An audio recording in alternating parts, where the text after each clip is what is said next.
The looks they had were incredible, and yeah, the guys just mentioned that with on the sheets that he had 10 shots, and yeah, he's obviously feeling it, and the line was real good. They didn't cheat the game.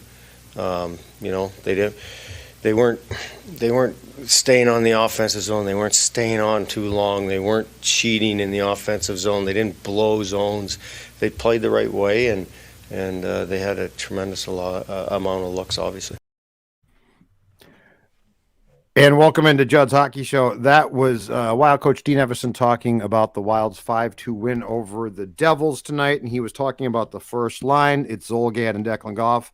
And Dex, let's just start there. Like, I mean, the Wild is just damn good. Like, there's no this doesn't feel like a fluke.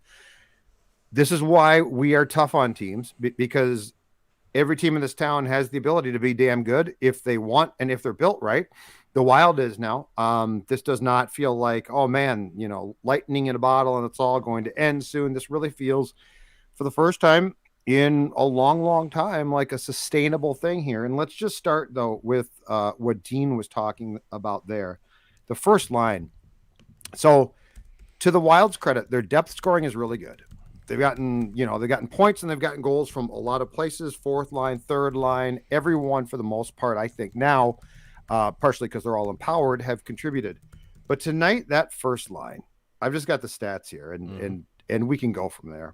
Ryan Hartman, another goal, 2 assists, 3 points, +4, 10 shots on goal. Now we were both there. I didn't realize that 10. He had 10 shots on goal. That's incredible. 10 shots on goals off the charts. Matt Zuccarello, +4, 2 shots on goal, 1 assist. Okay, not great statistically, but still +4, good game. And then Kirill Kaprizov, 2 goals, 1 assist, 3 points, also +4, 4 shots. So combined, that line had 3 goals, 4 assists, 7 points. All of them were a +4, and they had 16. They accounted for 16 of the Wild shots on goal. And I mean, what we saw tonight again is it almost comes at you now in waves. Like some nights it's going to be the third line's going to help a lot, and some nights the fourth line's going to play well, and some nights that second line. Tonight that first line was spectacular, and I just want to give a shout out of appreciation here to because I complain about this when it doesn't take place. I want to give a shout out of appreciation to what we're watching in Kaprizov, which is a truly special star athlete. And, you go back to how we've gotten excited about certain guys, right? Yeah. And last year, we've talked about this really from last year on. But Dex, Marin Gaborik was a really nice player, could score goals, really and could be dynamic. Mm-hmm. Fun guy. Not even close to this. Kirill Kaprizov's first goal tonight, if you have not seen it, find a highlight package and watch it. I cannot even come close to doing it justice by trying to describe it. And this is why, rightfully so, we were basically asking more in the first month or so of the season from Kirill, because it's there. But I don't know. I mean, the superlatives can continue to flow about Kaprizov and this team, and I feel like they should. But I think the most important thing to say is this. It feels sustainable. It doesn't feel like a fluke. It doesn't feel like when's the balloon going to get popped, which is the default of us, right? The Minnesota sports fan. When's the balloon going to be popped? When's the other shoe going to drop? We watched a game again tonight where it just feels, and this was what I believe the team's 5th consecutive win. It feels sustainable. It feels special. And the contributions come from so many different places that like this is why we try and demand more, because this is what you get. They put together a team that's now giving you more. Yeah, Kirill was phenomenal tonight. That first goal, to what you said,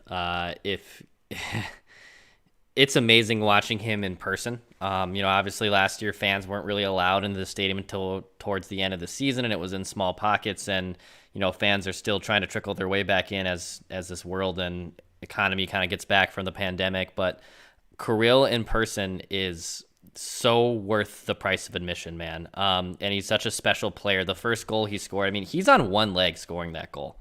Like if go back and rewatch it about 7-8 times. Just don't go and rewatch it once or twice and, oh, wow, it's a nice goal. Watch every angle, every replay from that goal and see him on one bleeping leg out-muscle the defender and still figure out a way, short side, by the way, to get that goal in against Blackwood, who is a dang good goaltender. The Devils aren't pushovers and as bad as they used to be. They're a middling average team. They're improving. They're on the up and up. They certainly aren't a threat, but they're better than they used to be. But Kirill scores that goal with absolute ease. Gaborik was a coast-to-coast finisher type of guy who honestly could get pushed off a puck pretty easily if you tried hard enough. Kirill, I think the thing that has surprised me the most about his game, when we noticed this last year, and it's now even more evident this year, is how strong he is, how truly strong he is when he's on the puck and off the puck. You know, a lot of these Russian players, not to basically stereotype them, but they've always known as shooters, right?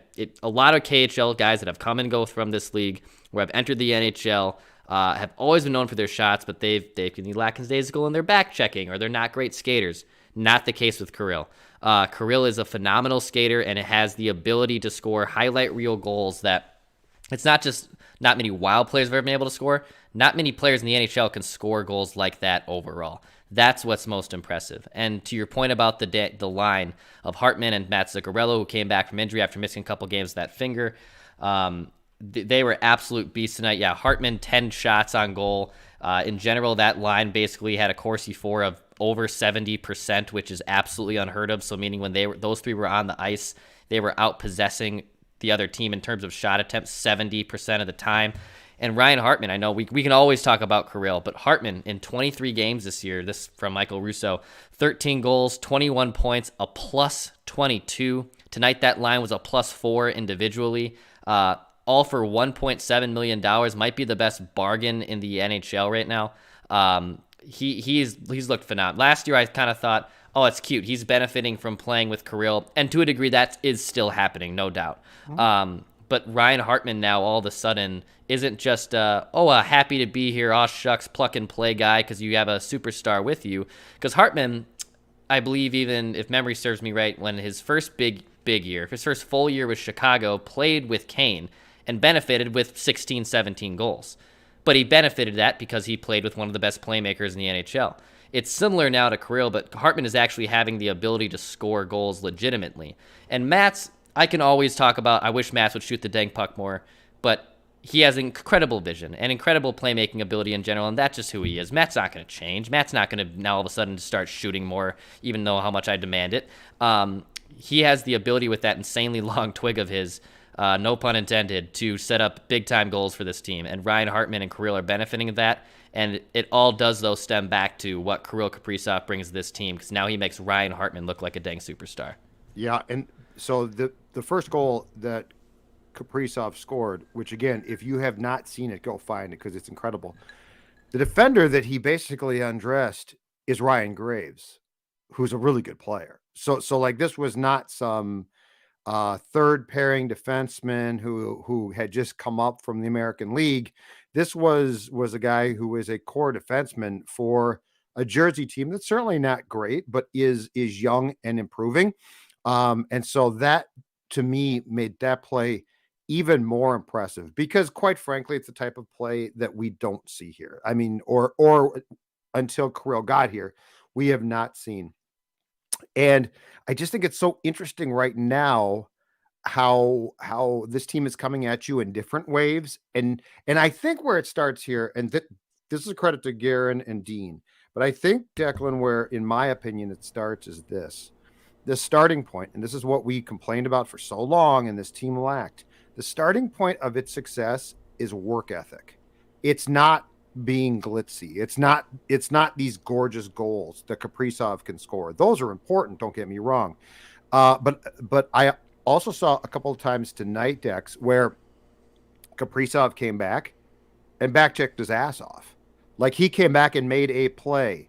And so I really believe the most important thing here is not like the Wild's a high-flying, goal-scoring team. They are, which is awesome to watch. But that starts because of what? Because of the buy-in. Like that's such a sports cliche. But think about it. When you watch this team right now, the buy-in is huge. Everyone is doing what they're supposed to do. And at times, guys do more. But they're not doing more because they're pressing for it to be about them. They're doing more because they're taking advantage of the opportunity, right? So it's so interesting to watch this team gel and come together. And they definitely took some steps last year. Like, there's no question. This team with Parisi and Suits there took some steps. But this is now feels like the culmination of, okay, this is what it looks like. And you think about all the teams that we've watched, right, who have done this. And as a follower of the Wild, I've always been envious of that. I've always been envious of, man, why can't the Wild do this? Because it starts with your work. It starts with your buy-in. It doesn't start with, I'm going to be Wayne Gretzky. No, it starts with, I'm going to be Mark Bleep and Messier and work my ass off. So like, you watch tonight's game, and that first line is marvelous. It's absolutely great. The last game, it was different guys. And Kaprizov has been great of late. So I'm not trying to sell him short, but I also don't feel like it's, well, if Kaprizov, if he fails to score 2 goals or gets 3 points, this game is done. I feel like it's a very important, another really important step of where this team is at right now. And that really does start with Guerin and Dean, as far as I think what they've allowed their players to do. And again, I'll use the word empowering their players. Yep. All of their players, not 3 of them, not 2 of them, not 5 of them, the entire team. And Dex, Jared Spurgeon, who's a damn good player. And the last time I checked, the captain of this team. This team's been great without him. Mm-hmm. Think about that. John Merrill and Dmitry Kulikov are stepping in and looking damn good. Kulikov joined the. I mean, he was right by the goal. He knocked the goal. We were wondering opening night if he was even going to be in the roster, if he was a penalty, or if he was a press box guy. Yeah, well, John Merrill, same. Yeah. Since what, the last 4 games or so, with Spurgeon out, John Merrill has been on what is technically the top defensive pairing, and no one's complaining. And John Merrill's been really good. So I marvel. I don't marvel at the individual plays. I mean, those are great. But I marvel at, I feel like if you're a Wild fan or follower, we're finally seeing what we've always been, like on this show. We've been griping for this for a reason. And like Bill Guerin came in and is like, this is how it's going to work. Yeah. And just think about how different this feels. Yeah, it feels completely different. When Bill Guerin bought out those contracts, he didn't just do it because he wanted them just straight up gone. It was much more than that. Yeah. And he understood the risks and the, honestly, handicapping it does when you buy out those contracts and you're going to have a ton of dead money against your cap for basically the next 3 off seasons. And those contracts will always basically live on your books for the next 8 years. So he knew what he was doing there. And that goes, sometimes analytics, which I'm a fan of, sometimes analytics can also be blinded. And the best way to use analytics is to use eye test and use your gut and to supplement that with your analytics. Make that perfect stew of analytics, gut, and eye test. And Bill Guerin, number one, just in terms of gut and eye test, is always going to, I think, check those boxes, right? I mean, the guy was a prolific player, understood his role as his career changed, helped the Penguins win a Stanley Cup when he wasn't the player he was, had that acceptance of, hey, I'm no longer the player I used to be. How can I help this team win a Stanley Cup? How can I make Sidney Crosby better? How can I help still benefit this team if I can't score big-time goals like I used to earlier in my career? He then becomes an executive with Pittsburgh, goes behind the scenes and still installs that and with him. But Bill, I think, also has, and this is a testament to Dean, it's probably also a testament to a bunch of people behind the scenes that I can't even name. But he empowers that organization to say, I'm going to trust these guys, that this is the decision maker. This is not a stranglehold Bill Guerin. I am in charge. I'm Paul Fenton. I'm going to make this trade. I'm not going to listen to anyone. I'm not going to have anyone else's input. There's probably so much more dialogue that happens with Bill Guerin and this organization behind the scenes that we will literally never know. And it felt like with Fenton, and it felt like even with Fletcher to a degree, that nope, I'm going to make this. From Fletcher's side, I'm going to make this trade for Sean Bergenheim because we need to make this damn trade. Well, like, what does Sean Bergenheim really do for us, Chuck? I'm going to make this trade for Martin Hansel. We need another center. We need one bad, and I'm going to give up 2 first-round picks. Well, that seems like a lot for a guy who really isn't that good of a center. It seems like Guerin, everything he does is calculated. It seems like all the moves he is making make a lot of sense. He's not just throwing bleep against the wall and seeing what fits. Clearly, guys like John Merrill and Dmitry Kulikov, kind of fell to them because they had limited salary cap, implications, but they still were going to be beneficial pieces to this team. Mm-hmm. And, with how well this team is playing right now, maybe you don't need to go out and get a center at the deadline. Maybe you don't need to get a backup goalie. Obviously, winning cures everything when you're riding the waves of a 5-game winning streak and just dominating like the Wild have done for the last 2 months and first 23 games this season. There's no need, to fix anything that isn't broken. But I think it's a testament to what Guerin and what Evason have basically built here. Because they knew what it takes. They basically knew what it was going to take to win, and it's been very, very impressive. The Wild literally look like, honestly, one of the best teams in the NHL this season. Oh, most definitely. In fact, I think after they won tonight, they now lead the Western Conference in points. I think they have 33. Edmonton has 32. The difference. So forget Paul Fenton for a second, because that was so brief, and he did do some really good things.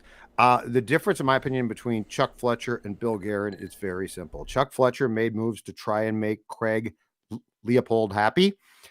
Bill Guerin tells Craig what moves are going to make him happy. Like Bill Guerin, look, the Suter and Parisi thing, you think that Craig was thrilled about that? Most definitely not.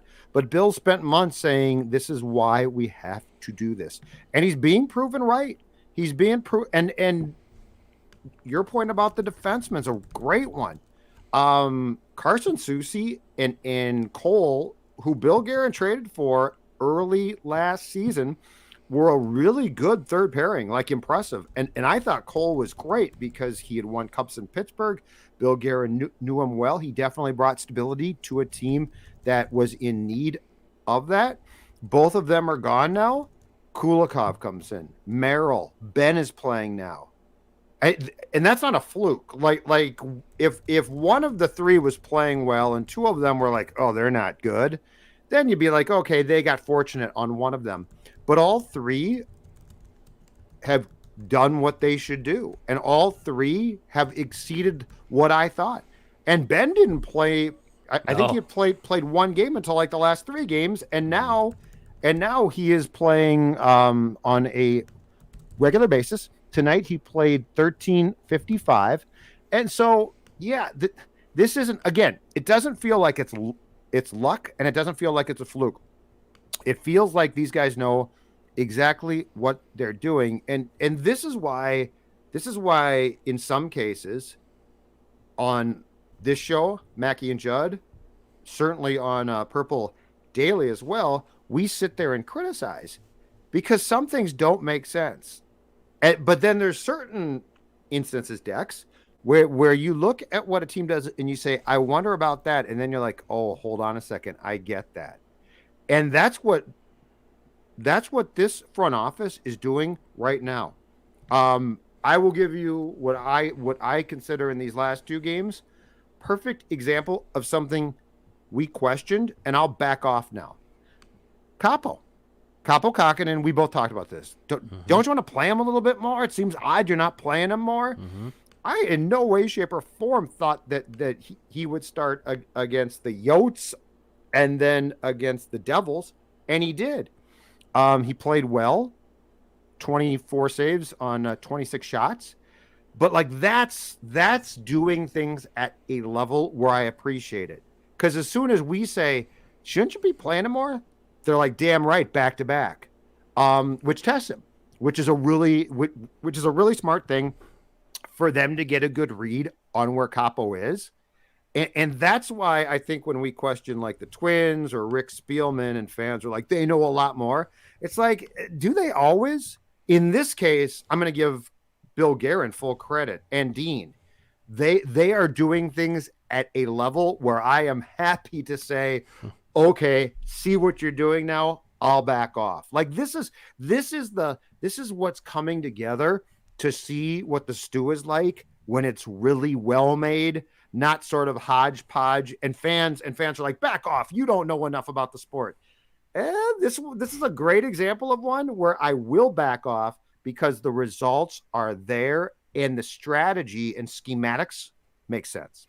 Yeah, nothing really seems fluky about what they're doing. When Kirill wasn't scoring a lot of goals, when Kevin Fiala, who, by the way, just continues to get snake bit. Dude hit a pipe tonight, had multiple shots on goal. He's pressing so bad. Trying so hard. He's trying so hard. 5 shots on goal tonight. Yeah, he's trying incredibly hard. I don't know what the hell he has to do because everyone else seems to be scoring.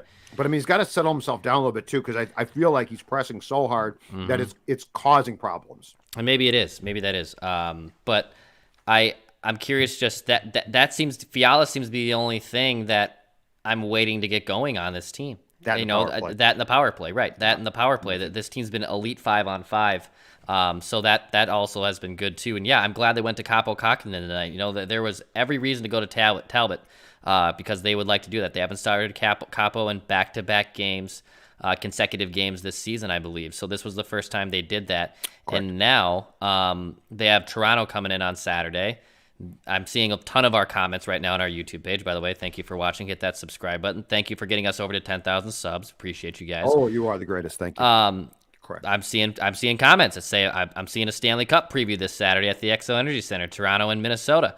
Toronto looks great. Toronto also has a history, a lot like Minnesota sports, especially recently, of being great regular season teams that get bounced in the playoffs and just wilt when the pressure gets tough. That's going to be a hell of a fight on Saturday at the X. That's going to be a great game.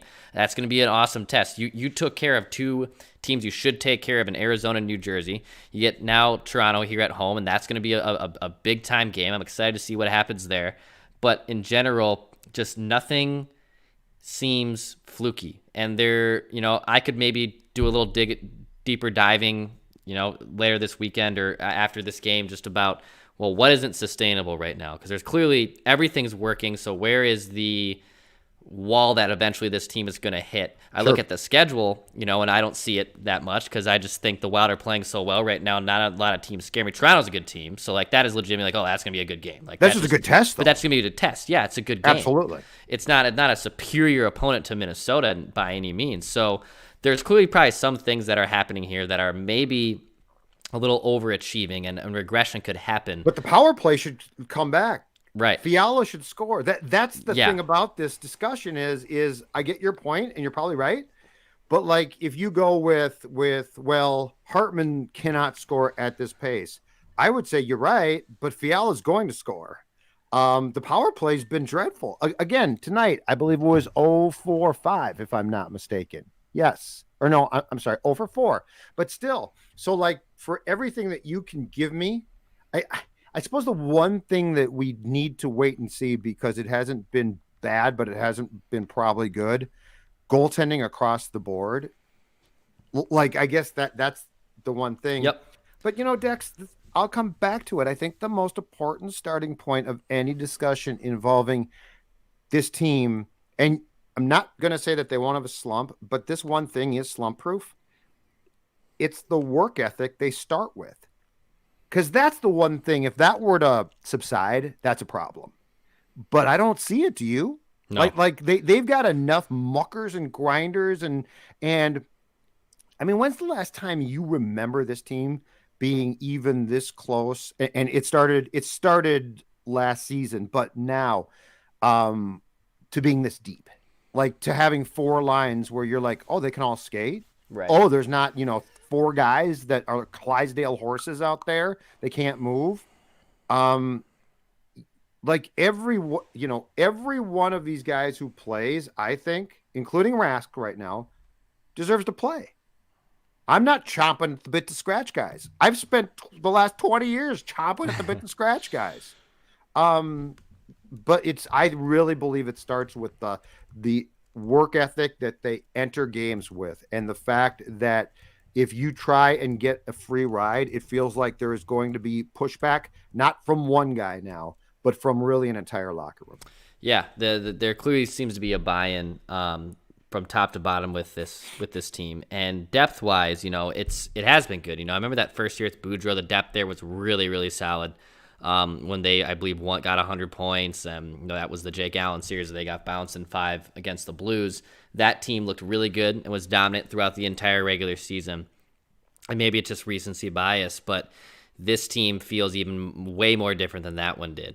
And that team never really hit a wall necessarily. That team didn't get off to a slow start, if memory serves me right. They were basically very consistently good for the entire regular season. But, of course, and Eric Stahl scored 40 goals, and that was fine. Nino and Zucker and Coyle all had career years. But they still lacked that superstar, right? That's why they traded for Martin Hanzal, because they still felt like there was a missing piece there that they couldn't quantify, and they thought Martin Hanzal was that missing piece. Yeah. And yes, and this team doesn't seem like, at least yet, a lot can change here in the next 2 months when the deadline hits, but it doesn't seem like this team is missing a big piece. There isn't something that's missing. Because the one thing that team didn't have, it was mentally weak. I think one of the most, and the problem is most people didn't want to face it at the time. Jake Allen, that series, okay? You lost that series because you never went to the net. You were shooting from everywhere on the perimeter. You were trying to, and it, look, the playoffs changed things. I mean, we talked about this going into the Golden Knights series last spring. Time and space disappears. That's where it's the ultimate challenge of, are you mentally tough? Now, if this team proves not to be mentally tough, I'll be extremely disappointed, because I perceive a lot of players on this team to be mentally tough. That Blues series across the board, you knew in February they were mentally weak. That as soon as something went wrong, it was going to be like, what am I supposed to do? Why am I not just playing more? And that's that's the unquantifiable thing, the intangible that this team has, that team completely lacked. I mean, that's why I was never big, and we can debate this till the cows come home. Koivu is captain. Captain, who cares who's captain? Well, I personally do. And when things didn't go well, he would just get pissed off. Well, that's not the way to do it. You got to be passionate. You pull that stuff now, you're going to get guys who are passionate. But I guarantee you, if you transplanted this team into that series against that goaltender, they'd be in front of the net, bothering him consistently, bothering the Blues. And if Jake Allen gets bothered, he's going to start to fall apart. And they didn't do that. So that, yeah. but that's the unquantifiable things that are outside of the realm of statistics, analytics, those type of things. And that's why I'm much higher on this group. And that's why, and look, flat out, as well as I do, Ryan Suter got bought out, not because he can't play. They wanted any semblance of that out of that room. Yep. That's why, and it's going to hurt them eventually. But the important thing was the person that runs the team said, I don't care. I need this right now. Yeah, if they played that Blues team, and not Jake Allen currently, because Jake Allen is a mess, but if they played that current Jake Allen Blues team from 2017 to be at point blank, they'd kick their ass. With this current Wild team, they would. That would be a 5-game series for Minnesota. That wouldn't be the 5-game series for St. Louis. Correct. And just looking at the place, the state of the NHL right now in the West currently, Colorado is gotten off to a slow start, but I believe they won this evening. St. Louis lost this evening. There's no one in the West that frightens me. Like the Wild are this is crazy to say, and so much can still happen through the quarter pole of this season, but the Wild are in the driver's seat to legitimately have a good chance of having home ice advantage in the Western Conference. I'm really intrigued by the Oilers because of McDavid and Draisaitl. But yeah, I'm not scared of. I mean, if I'm them, I'm not scared of teams. No, not at all. If I'm the Wild, no way. There's no team I'm really that scared of. And to the point of not having to make a move because you need to make a move. Rossi and Boldy are tearing it up. Your reinforcements could be kids. Last year they said they didn't want to throw Boldy in there because they didn't want to make it uncomfortable, and they didn't want to put him in a situation where, he wasn't ready or they were reaching. I I think it would make a lot more sense to not give up future assets and play those kids if they are indeed ready to play. That's how good this team is. Like that's legitimately a testament to how good this team is. They don't need to muck up that room or give up a bunch of assets to make you deeper and better. Emily Kaplan, I believe, on the point on ESPN today said the goalie trade market's going to get hot. Malcolm Subban got dealt today, but that's peanuts. That really doesn't do a whole lot. And I know, hey, credit to the Sabres. Okay, the Sabres aren't a complete dumpster fire like they used to be. Right. But she thinks that the goalie trade market is going to be hot this year. And goalies on the trade market are always hot. It's bubble gum. Everyone wants a piece of gum.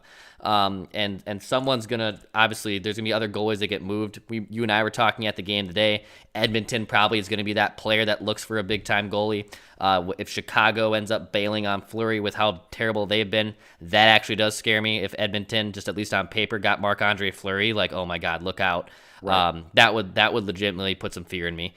But in general, there isn't something I've looked at this team, again, recency bias, that it says like the Wild need to go get a center, the Wild need a backup goalie, the Wild need another winger, they need to do this. I've yet to see that from this team. They have yet to really scare me and make me think that they need a missing piece that they don't have right now. Yeah, and I think they're going to do a pretty good job of evaluating that. The one thing I will tell you that I think might take place here too is the Wild's really well run right now, which is great.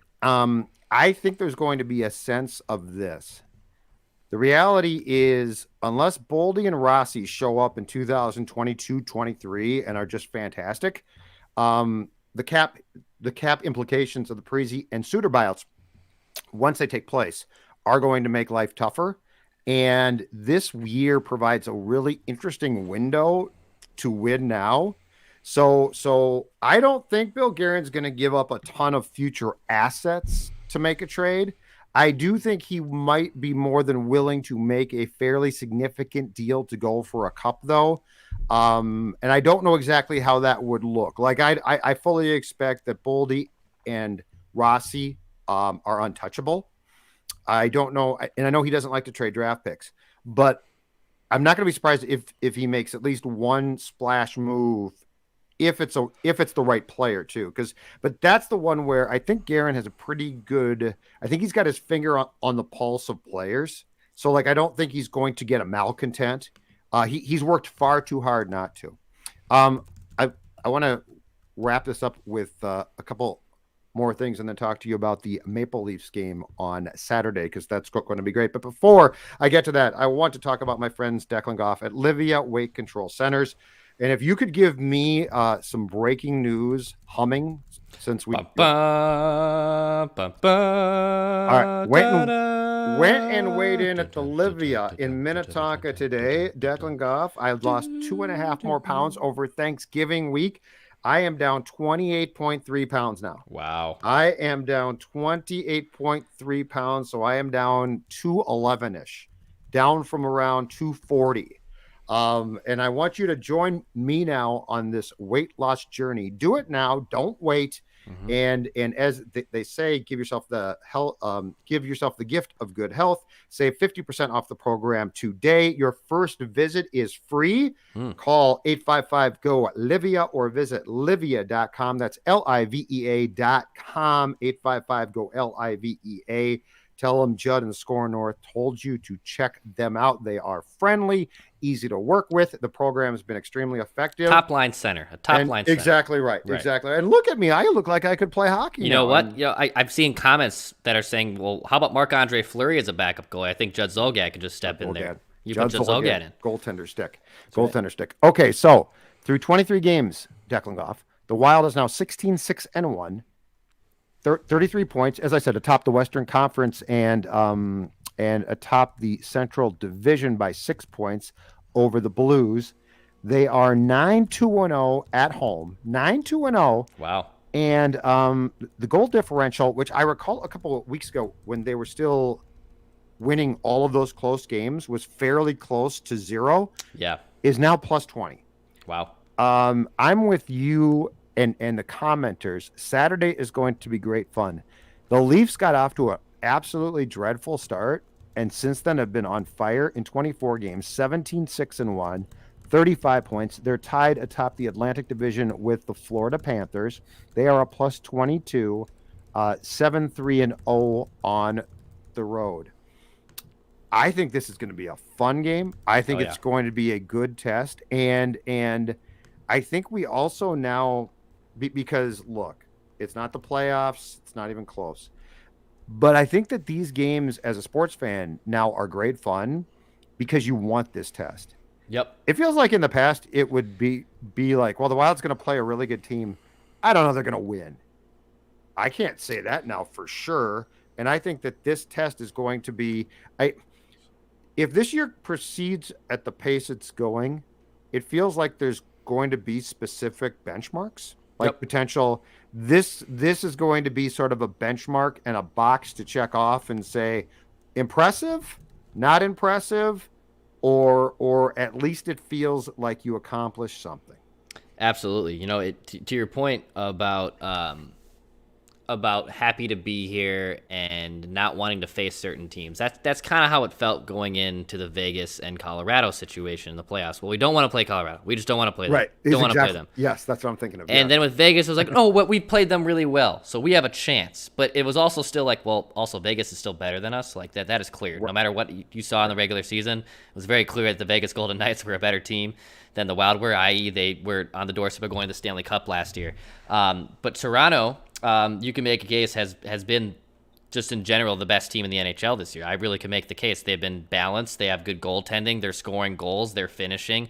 Austin Matthews has been phenomenal. John Tavares is one of the best players in the NHL. They have everything working for them. Nylander? Yeah, you can go down the list, man. And I know Toronto has a just like we said earlier, Toronto has a history. They have a little bit of Minnesota sports in them, to where at least Minnesota sports syndrome, I should say. Because Toronto Maple Leafs are one of the most storied NHL and maybe sports franchises of all time. So I don't want to compare all of Minnesota sports in that regard. But they have a history of choking in the playoffs. They have a history of melting. They blew a 3-1 lead last year, for God's sakes, to Montreal, I believe, right, in the first round of the playoffs. So this test on Saturday is it. This is a big one. And, if you lose close, all right. If you get blown, I think the only thing that would set me off is if you just got completely blown out and beat up. When they lost the Florida game, that game looked closer in the final. I believe that was a 5-4 final, but Florida dominated that game. That was, you and I were texting during that game and said, oh, look how fast and strong Florida looks right now. Yes. You could make, and I know I said Toronto's one of the best teams. Florida might be the best team in the NHL right now, at least on paper, right? Right. You could make a case they are the best team. But Toronto's a good team. I would love for them to kick the crap out of Toronto like they've been doing in these opponents. I just think that's probably not a fair expectation. But a win over the Maple Leafs is a statement for this season. It is. And I expect them to win. So like that's the weird thing because you're right. Ordinarily it's like, oh, the Avs, oh, that's a big test. Don't know about that one. Don't expect them to win. I expect the Wild at home to win. And look, this could be and is to date, and I think it will continue to be a fun ride. Like this is the type of ride that we want. This is the type of, because you're competitive, you're good, you work hard, you've got talent. Kaprizov is a incredibly special player. These are the type of tests. This is why the old Wild annoyed me to no end. Because like I've seen this before, and it's great fun to watch. And it's where we should expect to be as a sports town at times. And far too often it's as Bruce used to say, it's the woe is us, woe is me, my life isn't right, it's not fair. So yeah, enjoy this. I also will say this, we do not have a deal with the team, but I will say this for fans, and I understand the X is an expensive place to go, okay? So I'm not saying that you should feel like you have to, but this is a very unique opportunity. Because I think coming out of the pandemic and to your point from the top of the show, Dex, I think companies or people gave up season tickets for a variety of reasons. That building though right now has pockets of seats available. I'm guessing that they're all gone for the Leafs game, but like if you get out your schedule and look up the Oilers game, I'm going to tell you right now, Connor McDavid, Draisaitl, and that group against Kaprizov is going to be worth being at. Like this is the one sport where I would say, being in the rink, being in the X is so much better. So I'm just saying right now, if you look at games possibly like that, because those games are going to be really good tests and they're going to be great fun. And if you go, get there for warm-ups and watch Kaprizov. Yep. Nobody edges like he does. He is a figure skater on hockey skates. But I think we're gonna, if this team has the type of run that they should, that building's probably going to be packed again next year. This is a prime time where if like you can afford to or want to go to a game or two, this is a season to go, because this is fun to watch, and I would not tell you that unless I was being completely genuine. Oh yeah, you have no problem saying don't watch this crap. That is and they've provided a ton of crap, and there's a lot of bad games. But yeah, and I'm not telling you to pick a Coyotes game, which is fine. But I'm just saying, if you pick an Oilers game, those games are going to be special, and it's been a long time since we've had special matchups here, because you need a special player, and Kaprizov's that player. Just to show how close these two teams are, looking at the analytics from my guy Jay Fresh Hockey, who does a great job. If you want to understand and get hockey analytics, again, shameless plug to Jay Fresh Hockey. He does a great job explaining them, and he does these great things called team cars. He combines your natural statistics like goals and goals allowed and goaltending and power play percentage, and he also takes in things like goals for percentage and a bunch of other traditional analytics, and he takes all that in a stew and gives them a ranking from 1 through 31 in the NHL right now. The Wild are currently the 5th best team in the NHL. They're the 5th best team, everything all encompassing. Toronto is 4th. Okay. Toronto is 4th. Who's first, second, third? I believe Florida. I don't have the top rankings 1 through 5, but that's awesome. But basically, you're going to see 2 top 5 teams in the NHL on Saturday, and it's going to be incredibly impressive. Florida is second right now, and I'm going to assume the Oilers are indeed number 1. The Oilers are number 1. Awesome stuff. Okay, Dex, take it away. Plug what you must, and we're done. As last comment here from Livingston Gold. Who knew Joe was a cheerleader for the Wild? I'm just telling you right now. Yeah. I feel like I deal in truths, and the truth in this town, sports wise, is far too often depressing. Yeah. I love the sport. It's the best sport in person. Like, it's not close. And if you got like a kid who loves the sport, I'm telling you right now, McDavid, Draisaitl, Kaprizov, it's going to be fantastic. Yeah.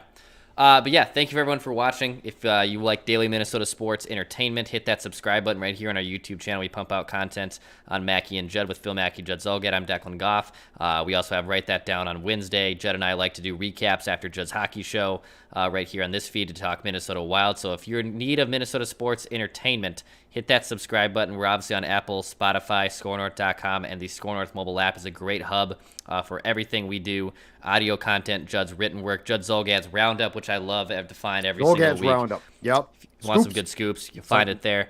But yeah, we'll probably be back again maybe this weekend again to obviously recap that epic game in St. Paul. Clear that Saturday night calendar. I am. And I like to say pass, shoot, score. And you know what? I'm making this a new tradition. After wins, we like to have Bill Guerin, our friend of the show, take us. Listen, you guys know what this is all about, right? Right? What's it all about? Spurgey? Hard work and having fun. That. This is about winning.